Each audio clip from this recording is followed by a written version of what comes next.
We claim to care about the oppression and abuse of human beings, but when the perpetrators look like us, we act like we can't see the oppression and the abuse. When it's black on black humiliation, our anger and activism go out the window. Now, if we choose to remain quiet when people among us get used like this by these politicians, we should not be shocked when Africa is painted by the rest of the world as a continent filled with lunacy, poverty, and embarrassment. Those of us who know better should not be okay with just living in our gated communities, in our nice suburbs, without even trying to fight these pests who are using our people. What is a revolution?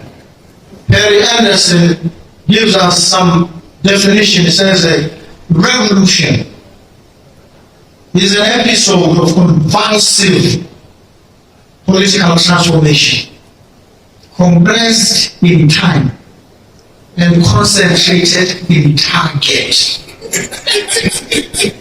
What does this tell us? The revolution is not something pleasant. It's not a walk in the park. It's not a charming tea party.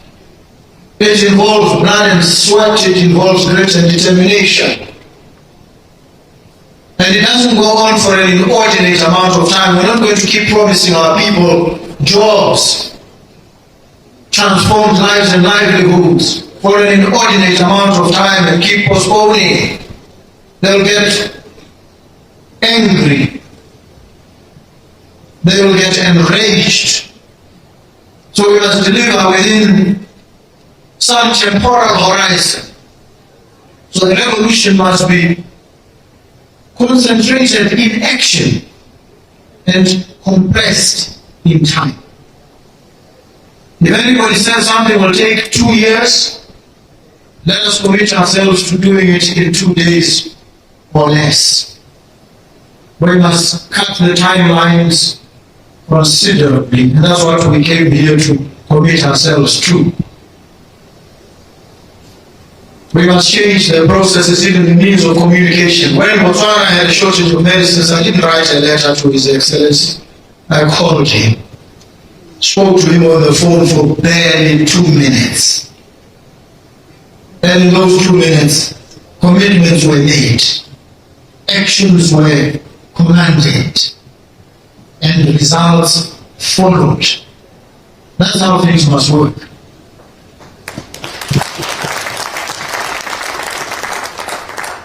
And the letter followed many weeks later to express our sincere gratitude after the fact, after things had been done. And so we've committed ourselves here, this fifth binational commission, to doing things speedily. We must also cooperate and collaborate in defense and security. We experience in Botswana now a rising and devastating scourge of synthetic drugs, habit forming, altering the consciousness of young people, destroying lives and livelihoods. It poses risks at several levels. First, destroys young people, saps their strength and their verve and youthful vitality.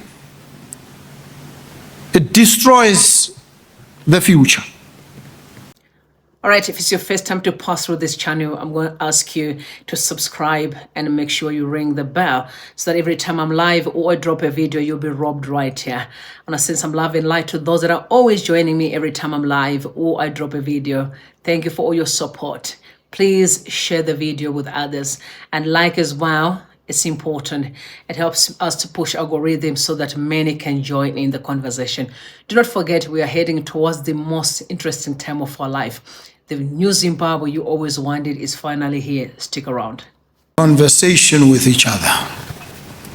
The one says to the other, you know, I can do things. I can call spirits from the vast deep. The other one answers and says, well, so can I. And so can anybody else. But will they come when you do call for them? Very brutal question, very devastatingly honest. We can gather here and claim to be capable of summoning spirits of execution, development, progress from the vast deep. The real question that confronts us is, will these spirits come when we do call for them? How do we make them come? And as I was walking here, I heard a lot of noise, machines grinding. Said to me, things are happening in Zimbabwe. Work is going on. Construction is happening. Brick by interlocking brick. Progress is being crafted, shaped. And I'm happy when that happens. So let me thank you, Your Excellency, for the warm welcome, the hospitality that you and the people of Zimbabwe have extended to us and always do when we come to your country. I thank the people of Zimbabwe as well, because the roads are busy here. People are hustling, faced with everyday realities. And when you have to clear the roads, you are actually disrupting the flow of their lives. And when they oblige, you must be grateful. And so I express my gratitude through you, Mr. President, to the people of Zimbabwe for the grace and forbearance with which they receive and treat us when we come to Zimbabwe. It is always a pleasure and a profound joy to be in Zimbabwe, a country with which we share very close relations. We interact, we connect at many levels. You and I, coming from the legal profession, understand the utility of the judgments that are rendered by the Supreme Court of Zimbabwe, courts in Botswana, and the interconnection of the jurisprudence that emerges. Remember one case from here, the case of Zimnat Insurance Company versus Chawanda, where a Zimbabwean judge says in that judgment, quoting Lord Atkin, dealing with rigidities of practice and thought, the judge says, where the ghosts of the past stand in the path of justice, clanking their medieval chains, the best course is to go through them undeterred. Very profound observation by a judge in Zimbabwe. And I've stood in the courts in my own country and I've cited these seminal words, and I've acknowledged their provenance and the evocative manner in which they were stated in that Zimbabwean case. I'm demonstrating to you the connectedness. We are not faking it. It's real. We live it. And so I congratulate Zimbabwe very warmly, because you celebrated your independence anniversary on the 18th of April. We appreciate that historic moment when Zimbabwe attained independence. It was epic not just for Zimbabwe, but for Botswana. We had suffered as well alongside you. We had borne the full brunt of the brutality that was meted out. We housed, we accommodated, we fed, we clad, we supported, and we took casualties as well. We were ambushed by the Smith regime. They had a very notorious unit called the Selous Scouts. We know them very well. We understand the enormity of the gratuitous brutality that they visited upon the people of Zimbabwe, and which spilled across the border into Botswana as well. And so when we express our support, our appreciation of your independence, we know what we are talking about. We felt the pain with you. So our being here today is a historic milestone. As always, it is and will continue to be. It is a powerful testament to the resilience, the unity, and determination of the people of this country in their pursuit of freedom, sovereignty, and national development. You've faced challenges. You've had to weather storms. You've had to take fire and ire from outside of your borders. But you've stood firm. You've stood strong. You remain undeterred. And we appreciate the depth of your resilience.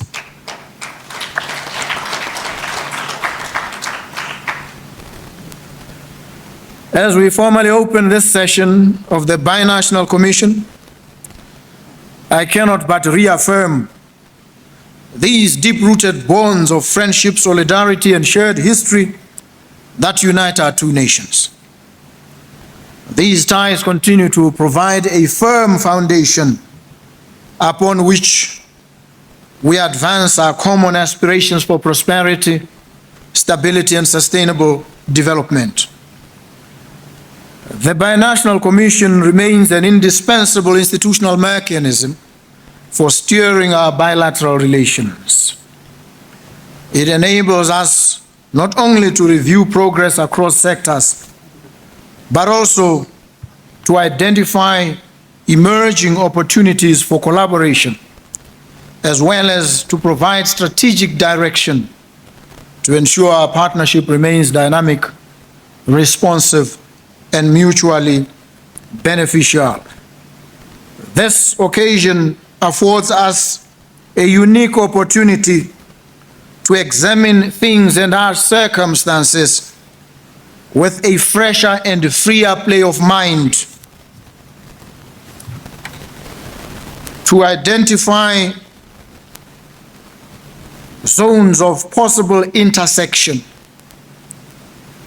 to deepen our collaboration across these zones, to achieve an objective complementarity between our economies, and ensure that we do not engage in adversarial competition.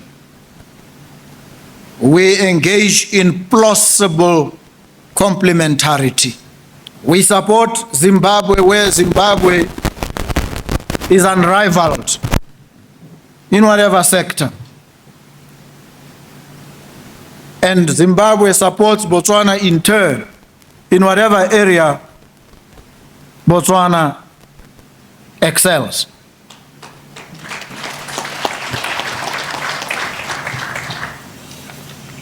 It is important for us to appreciate these basics, these fundamentals. And it is a careful identification and delineation of these areas of overlap that will enable us to power our economies and grow them. And I'm aware that the Zimbabwean economy has experienced phenomenal growth in the year 2025, averaging about 6.6%. That's laudable. But it is only the beginning. We must strive for more, for better, for higher. We must collaborate in health, in agriculture, in trade and investment, in transport and infrastructure, in energy, in tourism management. We must also cooperate and collaborate in defense and security. We experience in Botswana now a rising and devastating scourge of synthetic drugs, habit forming,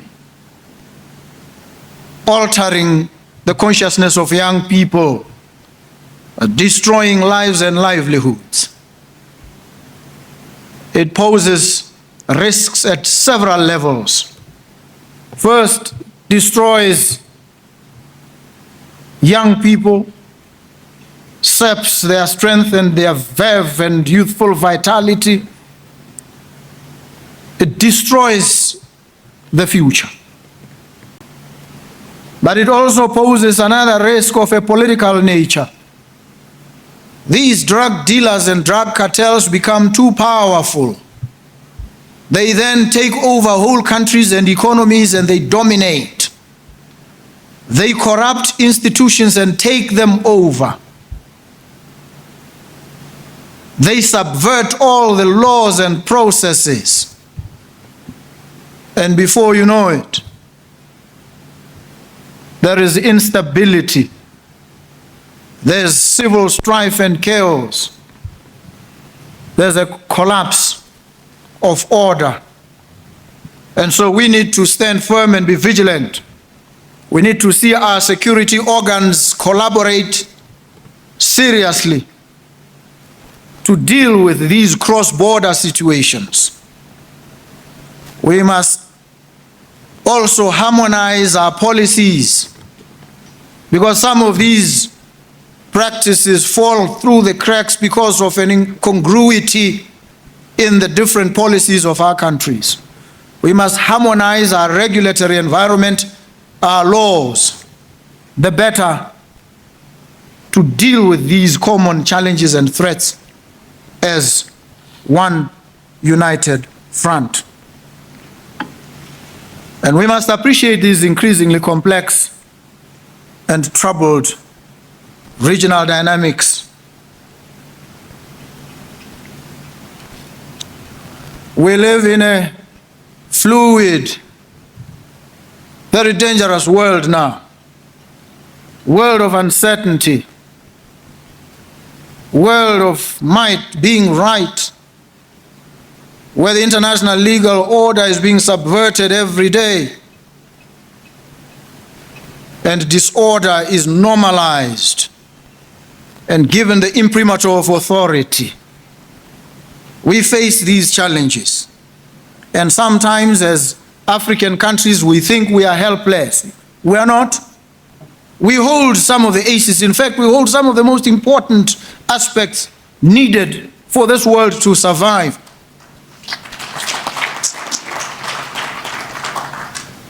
We are endowed with natural resources.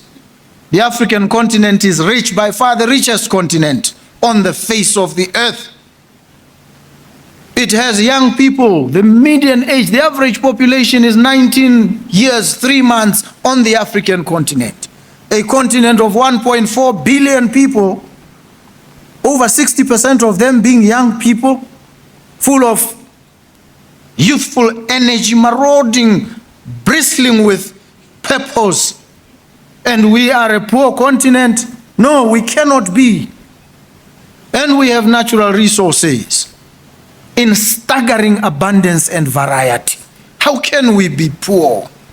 And how can we go out to the world as beggars, as weaklings, asking them to give us a seat at the table at the United Nations. No, we must break into that organization and claim our seat at the head of the table.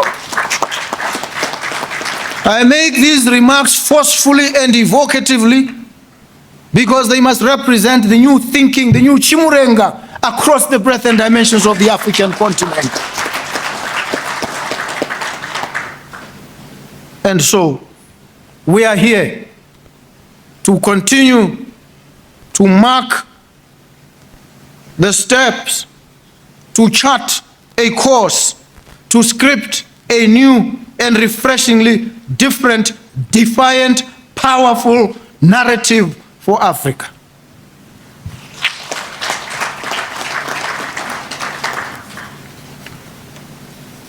And we meet here in the charmed city of Harare to reaffirm our commitment to these values, to these principles, to these fundamental precepts that must guide our every action. We have our private sector. We must mobilize the private sector so that it deploys capital. Sometimes it becomes an ideological question. Capital is dangerous if left to its own devices. Capital for its own sake can be extremely dangerous. Capital must be harnessed, mobilized, and deployed in the service of the real economy, in the service of development and inclusive growth. That's what capital must serve. And we need to understand this. And so we need to mobilize private capital and deploy it appropriately so that it does not run amok and become predatory and disruptive. It's ideological when you craft it that way. And I craft it that way unapologetically. And that is why when we face the challenge of sanctions, we realize that it is capital being mobilized dangerously to thwart and frustrate economies because certain countries want to call the shots and dictate what happens within the borders of a sovereign state. We must reject these impositions because we are capable of charting our own course. And we must chart that course. We must claim our place in the constellation. In this wide firmament, Africa has a place. In fact, it has a central place. And so we are here today to reassert that commanding influence of our countries, of our people, of the African continent. And I'm not saying Africa will rise. I'm saying Africa is rising. I'm not saying Zimbabwe will rise.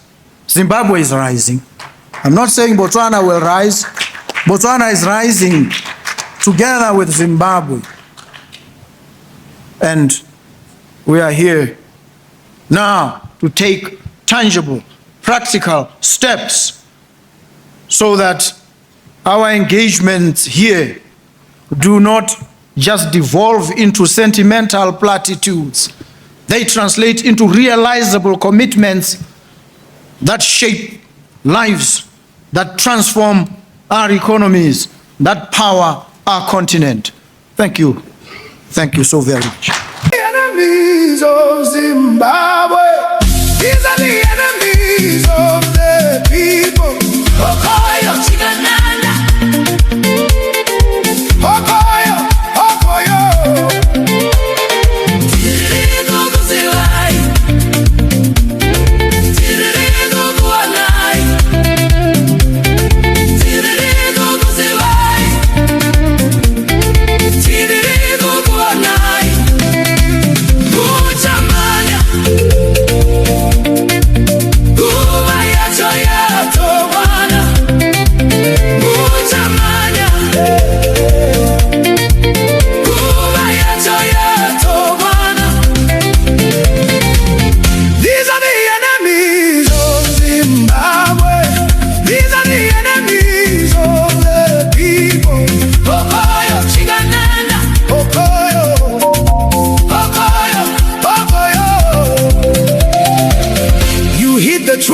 shadows, treading a nation in silence, thinking the people don't see, but the ground itself is speaking.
Won't shield you.